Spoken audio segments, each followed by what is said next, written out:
Hello and welcome back to the Questioning Behaviour Podcast. My name is Sarah Bowen, and as always, I'm here with my lovely co-host, Merle van den Akker. Good morning, good afternoon, and good evening. You're the dummy that don't believe in science. All your projects always be denying. And we're very, very lucky today because we get to talk to Leigh Caldwell. Before we dive into who Leigh is and what he does, this entire episode should probably be prefaced with saying that I've written an article about System 3, the topic of today's discussion, and please do read it because it gives you the background that you need for today's talk, or interview rather, in which I largely misinterpreted what Leigh meant with System 3.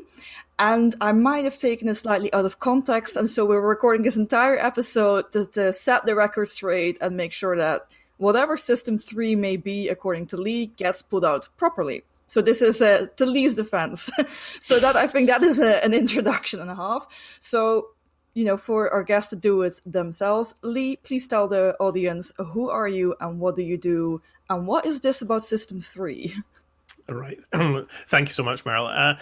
So I am, should I work backwards or forwards? What I do now is I run a market research agency called Irrational Agency. Mm-hmm. That's my primary day job. What I do alongside that is scientific research into something called cognitive economics, mm-hmm. Which is the economics of what happens inside our mind. I won't give you the whole background, but I started out as a mathematician, became interested, like many of us, in human behavior, and wanted to use that knowledge, those skills that I had to understand and analyze human behavior, and that kind of led me via many twists and turns to where we are today. Okay. So System 3. I know that you, and I think listeners should look at your blog post to get some context if they haven't already seen it. Definitely helps. I know that you found that via my company's website, Irrational mm-hmm. Agency. And so on that website, we talk about how we see System 3 being applied commercially, which is that those articles are aimed at marketers. They're aimed at, mm-hmm. Trying to make it understandable from a marketing point of view, but not from a scientific point of view.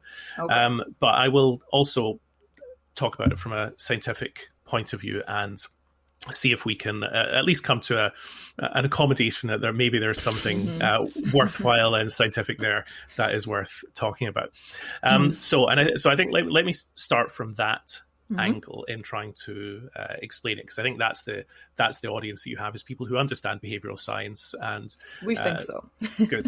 And it might actually be helpful. When I see the name System 3, I'm thinking this is in relation to a System 1, System 2 thinking model. But maybe even if we can start there, that might actually be helpful. So from your understanding, what does it mean to have systems of thinking, and where does System 3, where does it come from in that sense? Okay. Yeah, that's a good question, or a good distinction to make. I think that like many people in behavioral science, I don't see the systems as literal, divided pieces of the brain, or things that are totally kind of independent and objectively defined. I think that, as you pointed out in your blog post, in fact, thinking about types of mental process may be a more accurate metaphor. But as we know, the systems language has come into use within our field, and so it felt natural to use the corresponding language. So System 1 or Type 1 processes are, in my view, those that are relatively unconscious and autonomous. Those that are they are very fast. They are generally not very amenable to introspection, and they are based on, in my view, they're based on established learned reactions primarily. Okay. So that would be, typically like your classical conditioning type of situation, and you touch the hot stove and you jump back without stopping to consider whether it's the right thing to do. System 2 or type 2 processes are those that are more conscious, more considered. They tend to be ones which follow or attempt to follow rules that we can write down and lay out, and that attempt to get to an accurate answer. They're slower. They are more at the, we tend to know when they're happening and actively choose whether to use them. Mm-hmm. So the question that I confronted myself with was, does that cover the whole of human thinking? Is that actually everything that's going on? And in my view, there's an important class of processes that those two groups do not cover. And that is processes largely related to mental simulation. So by mental simulation, I mean thinking, hypothetical thinking. I mean, for example, playing out, how do I imagine the vacation is going to be that I will take at one distant point in the future when we're allowed to travel again. I can play that out in my head. I can pre-experience some of the things that might happen there. I might get a flavor of the emotions that are going to that I'm going to feel, a flavor of the sensory experiences that I might have. I could imagine what I will see, what the places will look like, and I could play out different versions of the events that might take place when I do that. So is that system 1 or system 2? Well, I don't really think it's system 1 because it's much more conscious than system 1. I'm quite aware of these processes. I'm generally making them happen by, deliberately. And so I feel like they don't quite fit the model of type 1 processes. So are they then system 2 or type 2 processes? I feel like so much of that mental simulation, so much of that imaginative exercise is not rational. It's not rule-based. It is something that I'm creating an experience and I'm feeling the kind of affective impact of that. And so I feel like, to me, it doesn't really fit into system 2 either. I also think there's an important class of mental simulation that is not fully deliberative either. So I think there'll be times that you will either see something, maybe it's a spider, and your mind will immediately go off, and if you have a reaction to spiders, it will go off and perform a mental simulation without without you asking it to. That quite often we can imagine things happening without deliberately stopping to trigger them. So I felt this felt like a class of processes that just didn't really fit into one of those two models. And so I started looking into what's been written about that. I know that some writers do feel that mental simulation fits into system 2. That's that's one viewpoint. I feel, of course, these are just labels, so we can always define whatever labels we want, and I can't say that somebody's wrong to say that. All I can say is I feel like it's a useful label to separate these processes out, because I think that they really are quite different in character from the more rule-based algorithmic processes that are often seen as the archetype of system 2. And I feel like they're important enough that they're worth considering whether they might be a separate system. There is some neuroscience evidence that hints at this, so we can look at things like offline replay. We can look at the default mode network and look at the fact that that's operating in the background when we're not consciously asking it to, but things are still happening. And it does. My reading of the evidence says that that default mode network is related to mental simulation, and that it's happening partly unconsciously, but it definitely goes beyond those very fast unconscious processes that we think of as type 1. Okay, interesting. It's a lot. It's an interesting thing to think about. I think it's a very valuable thought exercise, to think about, this core tenet of behavioral science, which is often used in examples and often is used as a sort of a baseline or a model or something that we assume to be true, and looking at it a bit closer and saying, well, is this telling us the whole story? I'm sort of hearing about this for the first time. My opinion hasn't been coloured by Merle's blog post. For the better. Well, the first sort of question I had, which I think you tried to speak to, was, how is this system 3 or this sort of simulation, how is that different from system 2 type thinking, when it's almost a way of creating a pro and con list, or a way in which you can think deliberatively is to imagine, okay, well, how would it feel if I go down this route? But you make the distinction that it's not part of system 2 because it's not always used in that deliberative way. Is that correct?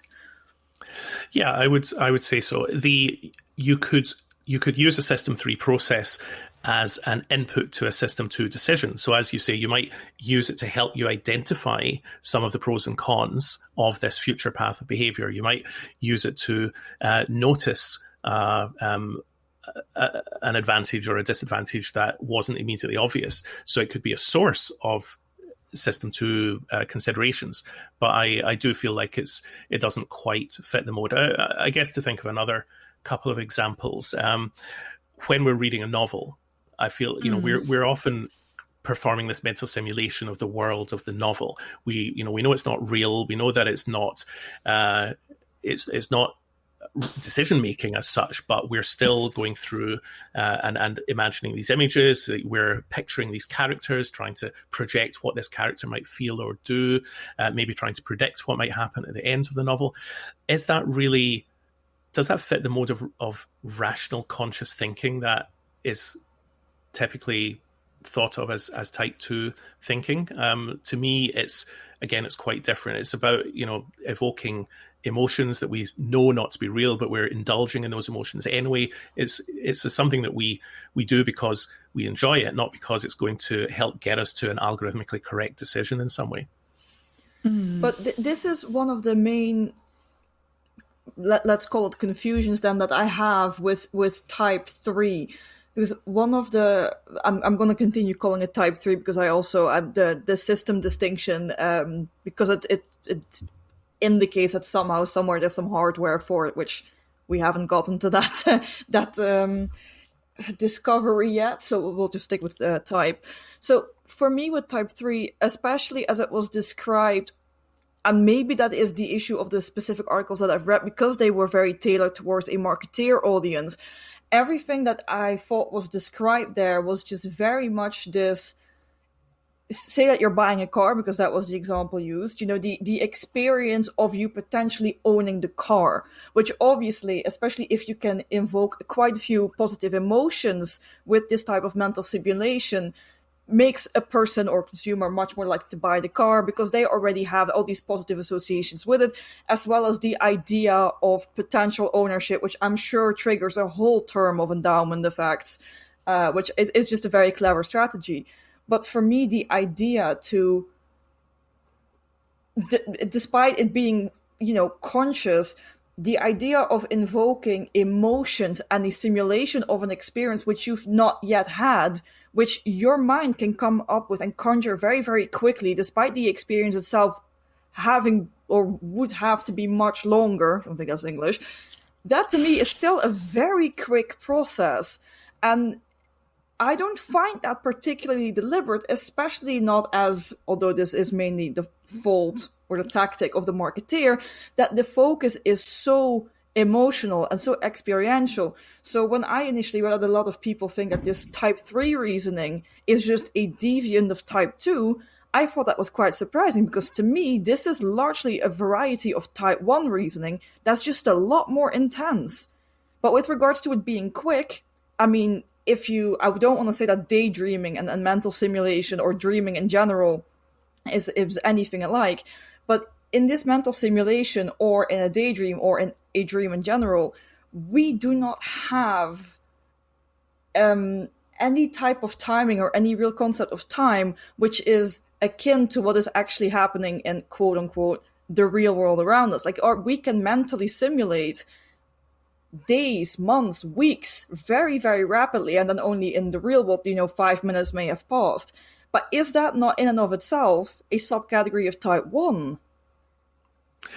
I think this highlights one of the real dilemmas that led me down this path, which is some aspects of mental simulation do feel they're a bit closer to type 1 thinking.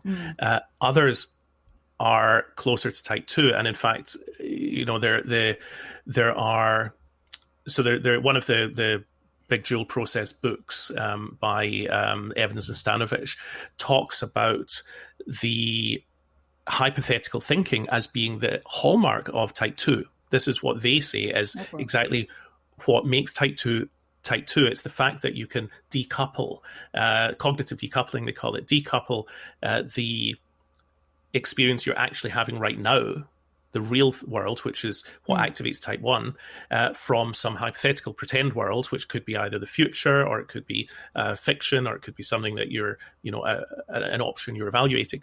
They say that's the hallmark of type 2. But as you say, that in many ways, especially when it's activating emotions and the fact that yes, you're right, it's faster than real life, you could say that it's a bit more type 1. Now, is the answer... You could say, well, the answer is not just to make a new system. The answer is to say that this type of thinking spans both type 1 and type 2.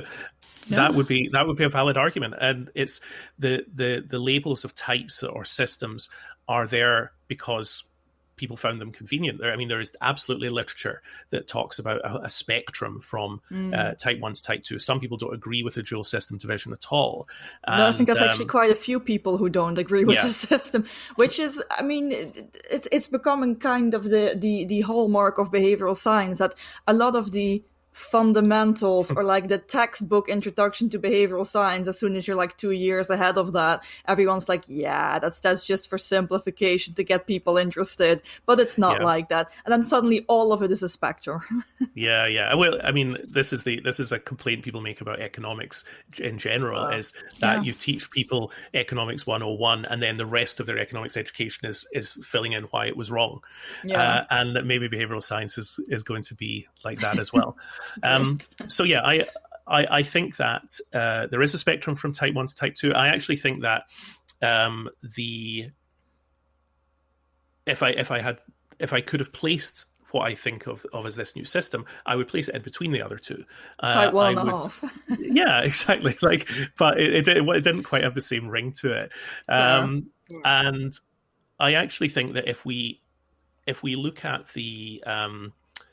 if we look at what's going on neurally, and if we potentially even think about what might be going on evolutionarily in terms of you've got some very basic organisms that probably are only capable of type 1 responses, even if you could not even call it thinking, but something that's very reactive.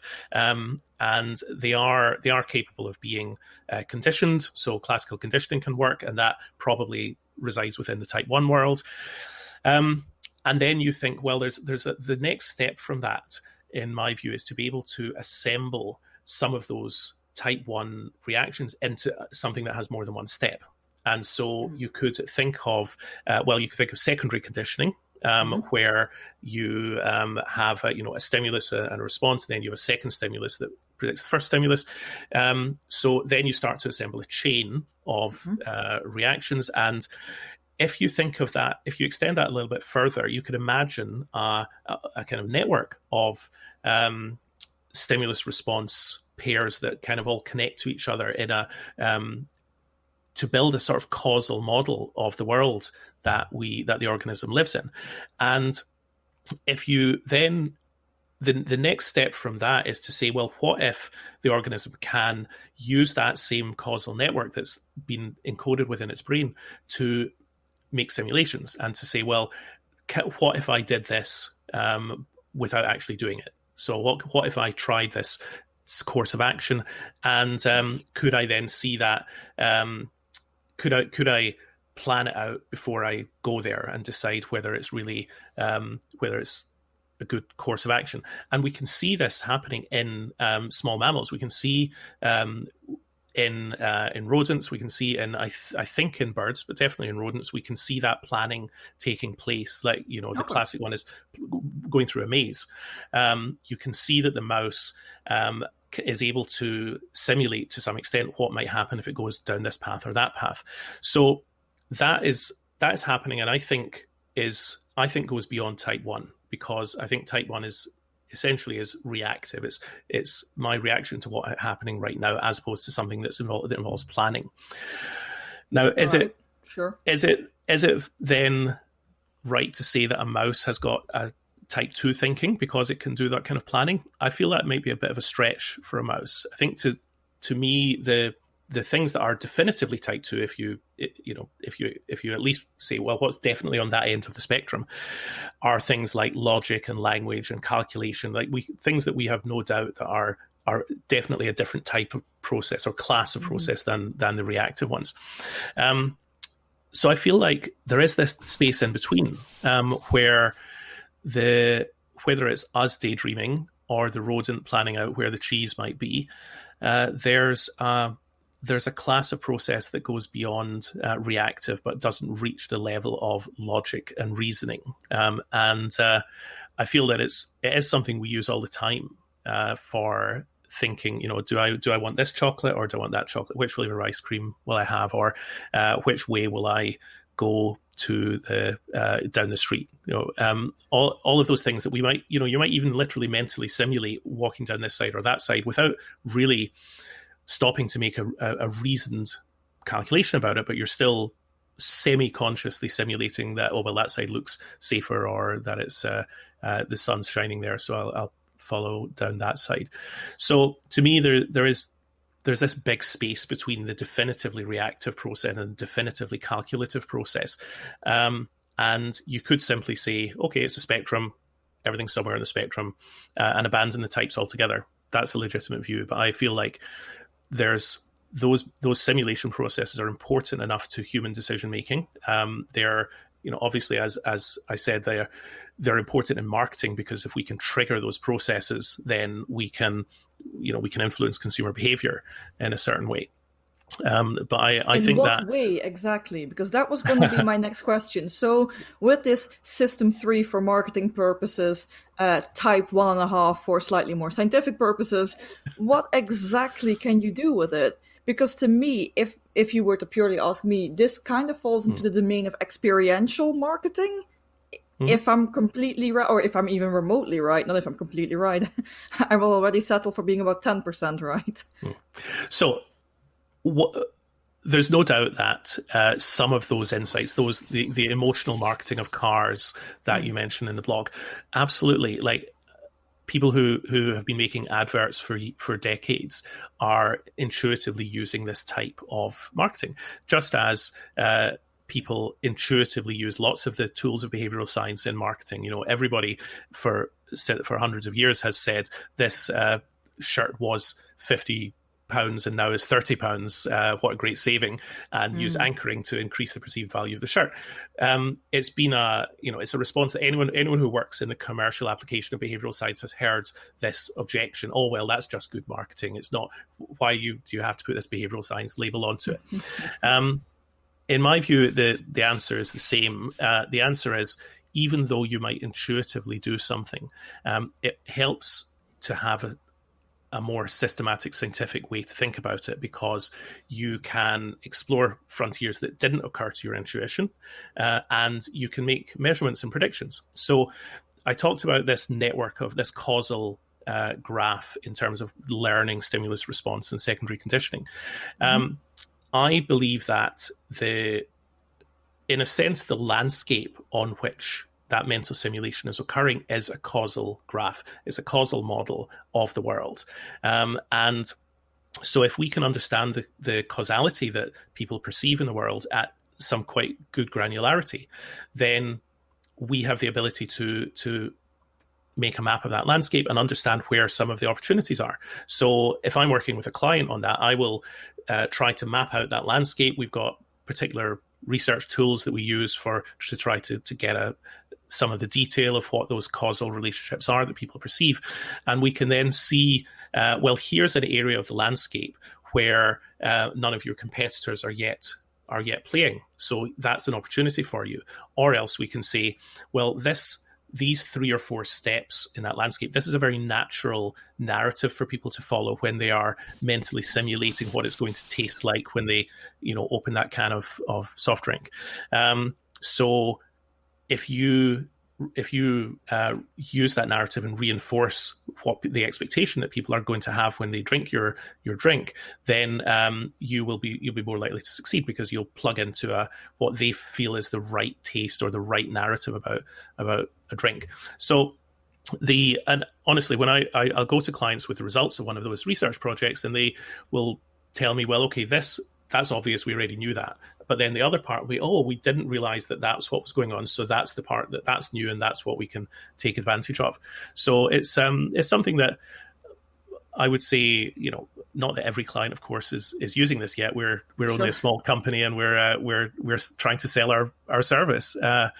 But there are quite a few clients who are using us and finding that they are getting insights into ways to market their products that they didn't know before. Yeah. Right. Yeah. I mean, I think that you've definitely convinced me, and I think I was already on this camp before our conversation, that mental simulation and that process of, how do we actually put ourselves in these hypothetical situations? What does that look like as a process of thinking is really useful to understand. And I can definitely see why it would be, useful for people who are trying to maybe tap into some sort of emotional resonance, or trying to, sell you an experience or sell you a product, for sure. I mean, the thing that I'm not so sure about, and maybe this is because, I'm an economist, and we spend a lot of time, a PhD student at least, we spend a lot of time thinking about what to call things and how to put things into boxes, and which model is going to be most useful. I think coming from that perspective, calling this process of thinking system 3, I wonder how useful it is, in the sense that how does trying to fit mental simulation into the dual system framework, how does that actually improve dual system thinking as a model, as a way of thinking about the brain? And what I would say is, any model we create or design, or any model that's useful and tractable, is not designed to explain everything about the human experience. I mean, if it did, it would just be completely there would be no way anyone could possibly understand it or apply it if it did actually explain everything. So part of the cynic in me is saying that trying to fit this, really interesting process of human thinking and decision making and, hypothetical thinking within the box of system 1, system 2 is just deployed to get us talking about it. And it's not actually it's not an improvement on the model for what the model is supposed to do. I mean, what would you say to that cynical criticism? I would say that every model is there for its purpose, and for some purposes, a dual process distinction will be absolutely sufficient. For other purposes, I feel like having a third type of process or system is useful. So going to let me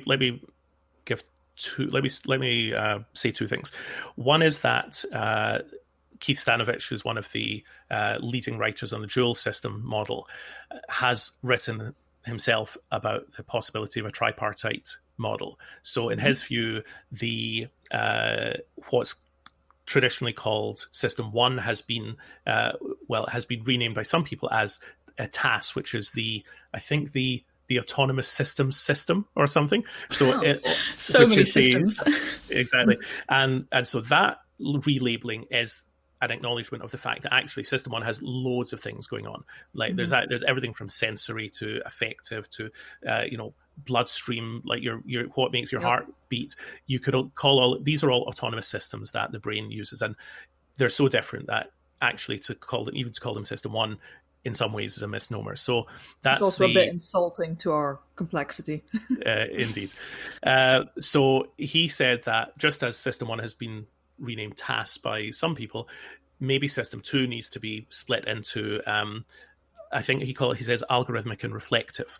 And so it's not exactly the same as the distinction I'm making, but it's similar. So algorithmic is the more calculating things, and reflective is the more, either mental simulation or also the, let's say, the meta level where you might be thinking about thinking.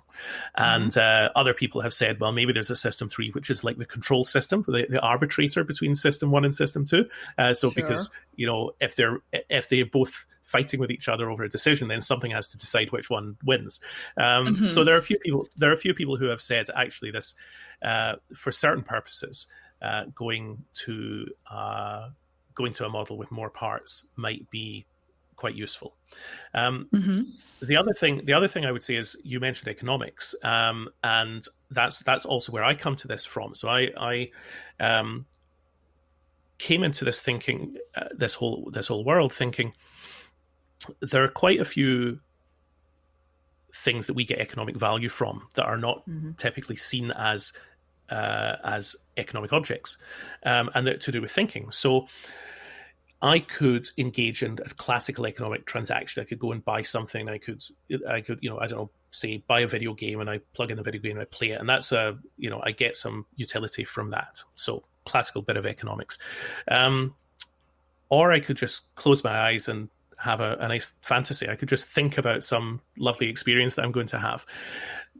I don't pay anyone for that. It's not typically thought of as an economic transaction, and yet it's actually not that dissimilar to playing a video game. It's it just doesn't happen to have a market price on it, and I think we're making economic trade-offs all the time between what we spend our time and attention on and what gives us pleasure or reward. And many of those things they're not marketized, but there's still a trade-off to be made, which is either the time I spend on it or the energy or the attention that I could give to something else. So exploring that and asking those questions, which is what this field of cognitive economics is about, was part of what led me to this, to think there are external kind of bodily utilities that we get that are largely type 1, probably food or physical pleasures, and there are things that we do, I guess, that are more system 2 oriented in economics, that are, we're doing our budget allocations, are trying to optimize our consumption bundles to some extent, and that might be a system 2 process. But then there are these things that go on in our heads that we get pleasure from, that are Thomas Schelling wrote an essay called "The Mind as a Consuming Organ," and in the 80s, and he, Schelling, great economist who got the Nobel Prize. I was about to say Schelling wrote a lot of things. Well, that is true, and many of them were very good, and this is one of them in my view. And so he talks about that. George Lowenstein has talked about some of these similar kind of processes of curiosity or exotic preferences. Was his book, where he talks about these different things that we get pleasure from, but don't fit the model of traditional preferences. So for me, it was trying to understand what was going on in the mind that somehow allows me to reward myself from something that isn't really happening. So it was kind of, we have this classical reward that's used in conditioning of, I eat the piece of chocolate and the sugar gives me a neural reward, but somehow I'm still able to get a type of reward a bit like that from pure mental simulation. So what is going on there? And that's what sort of led me to think, well, maybe it's to do with the secondary conditioning idea. Maybe that causal model that we have in our heads has got little bits of reward attached to it that help to somehow calibrate or make it better reflect the world outside, and we can access those rewards. We can kind of cheat by getting those rewards without going out and collecting the chocolate, but just by thinking about the chocolate. So that's kind of where this led me down. And so it was actually trying to solve an economic question that made me think maybe there is a role for this type of thinking / experience, simulated experience that that goes beyond these two modes of thinking that we know better. So I would argue that there is it can do something useful, is all I'm saying. Yeah, no, absolutely. I can definitely see the role for it. But I think once you start working with the distinction that you've just highlighted, assuming that there is a reward element to this, which is also largely supported by the work currently being done in neuroscience and establishing if there is, to some extent, neurological basis for dual system or triple system or infinity systems for reasoning. But then if you try to look from purely a reward perspective, I think you're going to run into another issue where you have to keep splitting systems further, where the idea that you just highlighted, where obviously if I have chocolate, I experience pleasure through sugar and endorphins and then God knows what. And then if I have this experience of a product I may potentially be purchasing, I have that type of experience, which you could almost call, or you might be able to call, anticipatory utility, as in you literally derive pleasure from the anticipation of this being a reality. Yep. But if you then look into even more unconscious systems like daydreaming, like the pure nonsense we can come up with in our dream worlds, that doesn't fit that paradigm either. Because if you arrive pleasure from daydreaming, however, what you're daydreaming about is not your next vacation or your next consumption or something that, like you said, can be marketized, then are we in yet another system? Because that's not anticipatory, that is not experiential, that is not going to happen if you dream incredibly fantasy-like. That is very likely never going to happen. Sorry to crush your dreams. But it's this type of stuff, right? But then where does this fall on that spectrum? Does that even fit?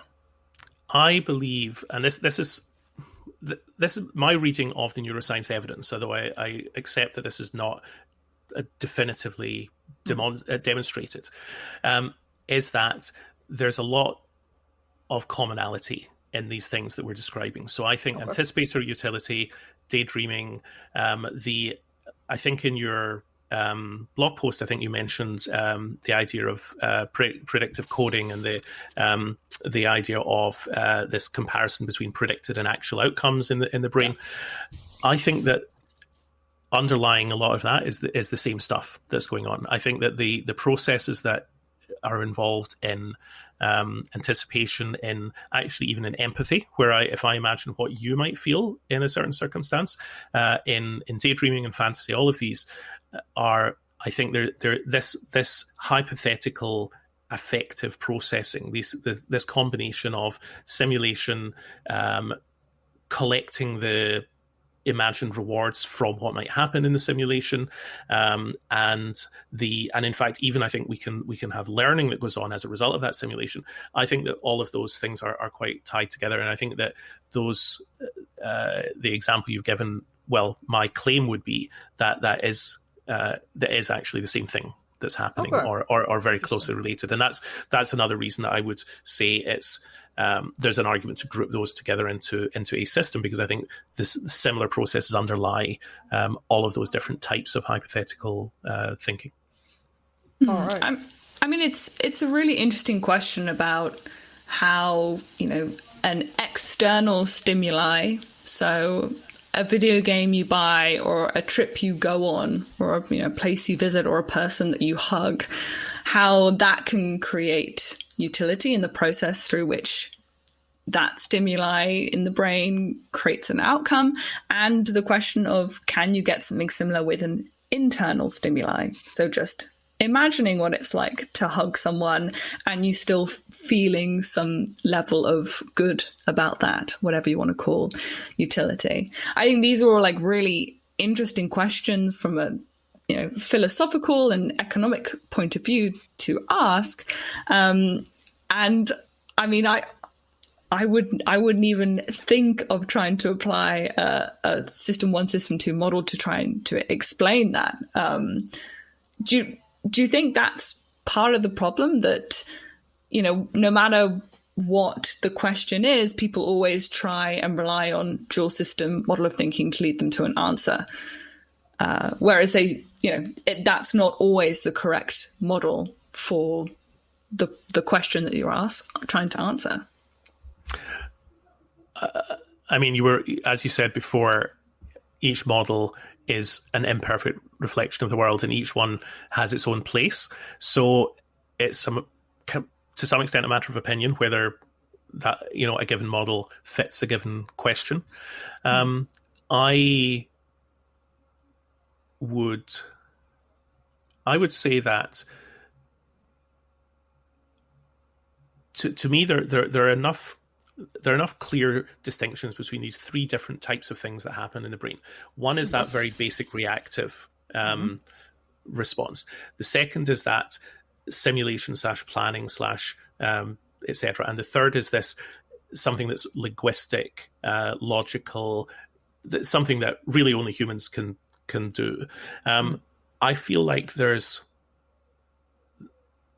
of course, the boundaries are not clear, like distinct objective walls between those three things, but I think that they are three reasonably clearly distinct classes of process, and so a model that has three parts in it feels like a good fit for that. But fair enough. You're absolutely right that model, in some cases, you will ask a question that where you're just within one part of that process, and it's not relevant whether you've got different systems. And in other cases, you'll ask a question where where you only want to use one or two of the systems. So it definitely is a matter of models to fit the question and the thing you're exploring.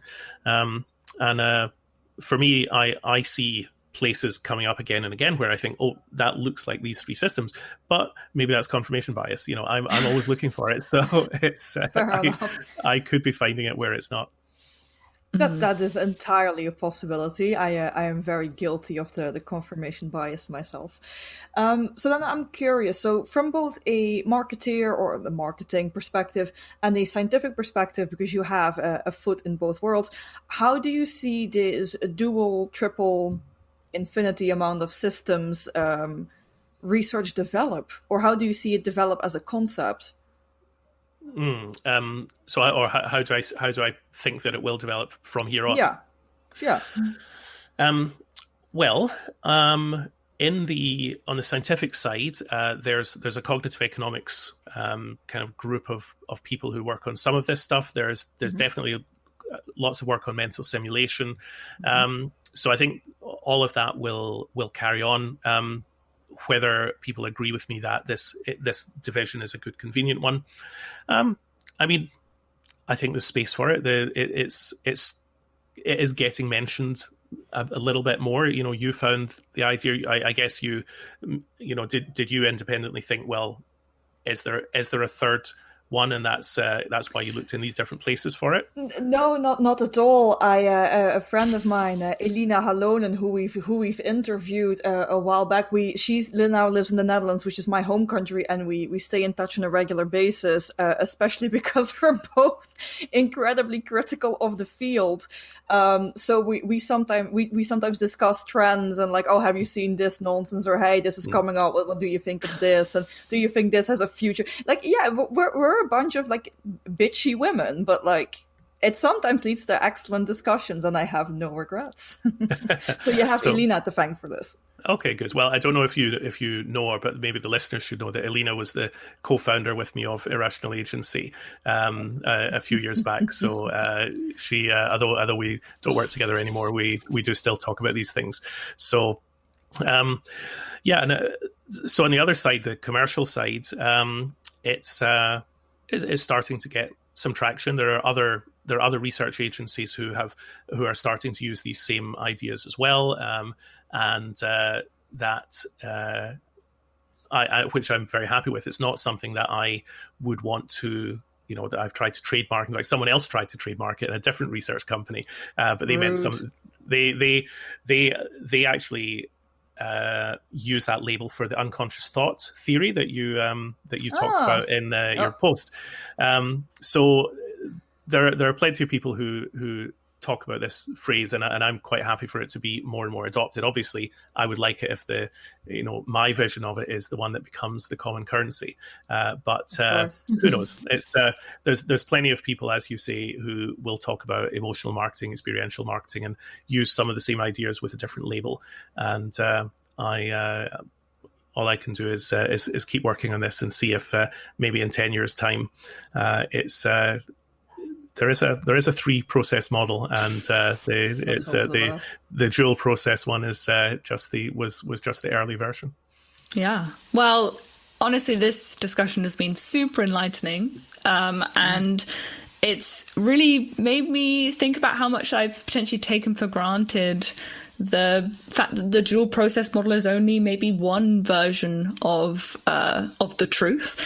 And super exciting to see how this work develops and whether or not we'll be talking about a tri-process model and the dual process model will be a thing of the past. But thank you, Leigh, so much for coming on and giving us that education. It's been absolutely amazing to talk with you, and sorry for grilling you a little bit there, but I think you held your own. I'd say so. Thank you very much. I really appreciate you just being interested in this idea, and whether it's whether people agree with me or don't, I'm sure some will and some will not. I look forward to hearing any comments that people have. Last and final question of the podcast. If people have enjoyed the conversation, if they want to reach out to you, where can they find you and your work online? What would you like to plug? Thank you very much. Well, my Twitter account is Leigh, which is Leigh, blue, color blue. The company account is @beirrational. My personal blog is knowingandmaking.com, where some of this stuff is discussed, and there's some links on there to some of the neuroscience papers that I think are relevant to this, that give some of the evidence that I've talked about. You can also have a look at cognitiveeconomics.org, which is the Cognitive Economics Society that I'm involved in. So there we've had a conference the last couple of years. We're hoping to have another one at the end of this year, where maybe some of your listeners might want to submit a paper and come and talk about these ideas too. Yeah, well, thank you so much, Leigh, for coming on and giving us your time. We really appreciate it. Thank you. Lovely to meet you both.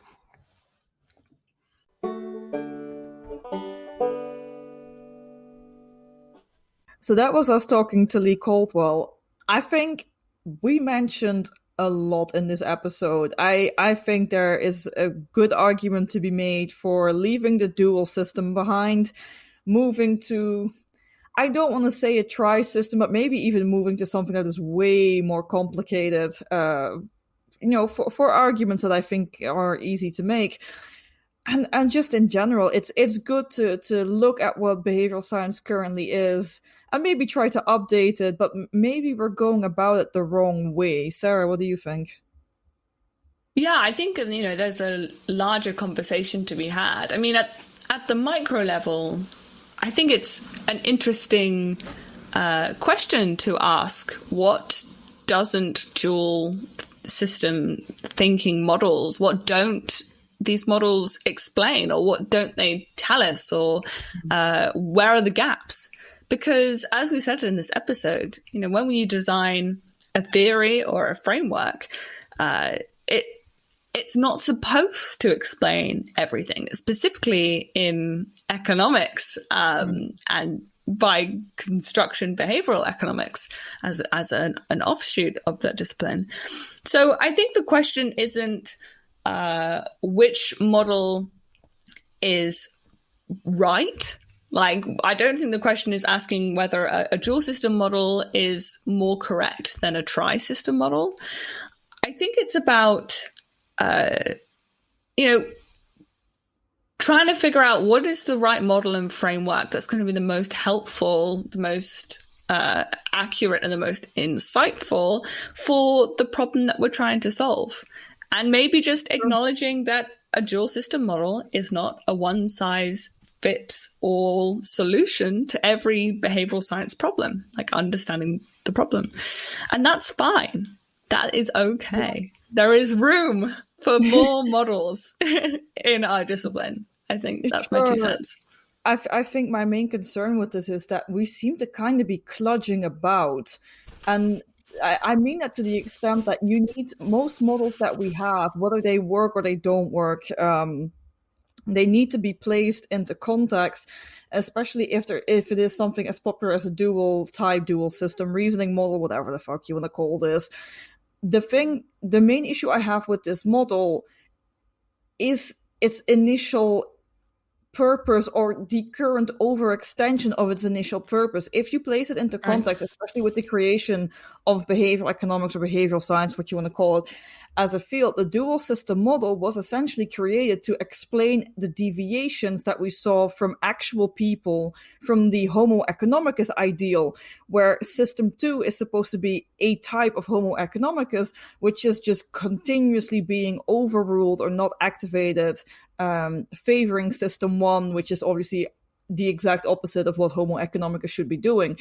And as a result, this model in context is I don't want to say the first, because quite frankly, I wouldn't know if it was the first model, but it is the most prominent model currently explaining why we're not Homo economicus, and as such gave rise to the field that we're currently in. But that doesn't mean that they nailed it on the head when they said there were 2 types of reasoning. God knows, there might be 17. There might be hundreds. I genuinely don't know. I mean, Leigh has already mentioned this, that, if we think about all the unconscious processes that we have that now just get slammed into type 1 or system 1 reasoning, then suddenly, we're not just thinking of bias reasoning or very quick, like heuristic type reasoning, but we're also looking at, our general neurological functioning or general physiological functioning. And then these systems, they're not categorized as reasoning to begin with. So they don't fall within this paradigm, but they are unconscious processes. And then suddenly this is all starting to look very mucky and murky, and this theory doesn't fit at all. So my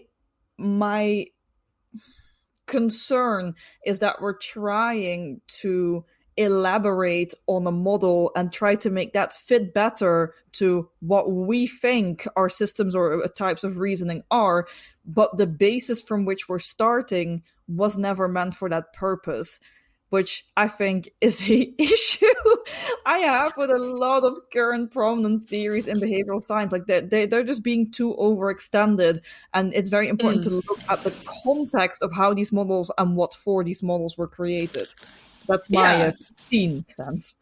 Yeah, no, I agree with that. I think the dual system model is a really useful model to which we can sort of try and understand the brain, or try and hypothesize through which channels something might work or might not work, for example.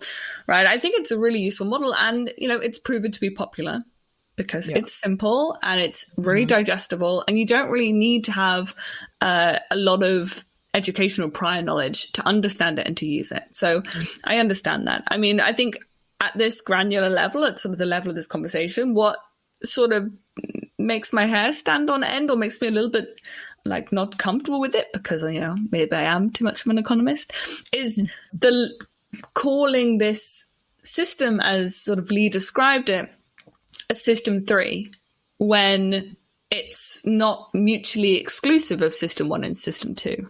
Sure. I think it's almost giving it a name of system 3, to me, would suggest having a process that is does not intersect with system 1 and system 2. It's a useful label to describe a third element that's mutually exclusive, but that's not the case here, which doesn't mean I don't think Leigh is correct in that this could be going on in the brain. I think it absolutely could be, and there is some neuroscientific evidence to back up his claims, for sure. I just don't think it's helpful to think of it as an extension to system 1, system 2, which I think, as you've suggested too. So let's develop new models. Let's redefine the systems. Let's talk about which version of the models we think is more useful and more accurate. But not everything has to stem from dual system.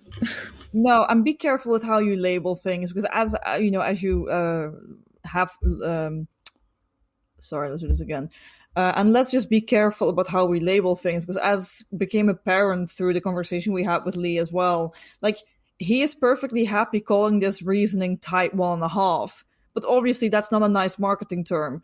But then if you try to reintegrate this marketing term into the science, what you're running across is that there's different scientific developments currently with regards to System 3, or Type 3, if you will, which I've put on the blog post, which will be linked somewhere. And you run into issues that there are now completely different versions and definitions of System 3, and that we're getting absolutely nowhere. But I guess that's a caution for everyone. But this is another thing that behavioral science, as being an interdisciplinary field and this melting pot of multiple fields that have similar terms, which mean completely different things, has run into before. And that is just something we have to become increasingly more careful of, that we are actually, in fact, discussing the same thing. Agreed. It's worthy of discussion, and that's why we discussed it. So, yeah. More conversations like this, I think, are helpful. Yeah, yes, I'd say they're helpful. All right. Well, guys, I think this was a great episode. I want to have explicitly mentioned this. I think Leigh is a great sport for coming on after the fact that I had warned him about the article coming out, in which I was definitely less than favorable towards his interpretation of System 3. I think it's really quite ballsy, and it complements his personality and his work ethic that he came on here, talked about very openly, and is very open to criticism. So I do want to have that mentioned explicitly. And for the rest, as always, dear listener, I hope you thought this episode was educational, thought-provoking, or at least entertaining. We'll settle for that. And we hope to see you again next week, and we hope you have a great week. You're the dummy that don't believe in science. All your projects always be denying. You're the one I love, you're the one I wanna give to.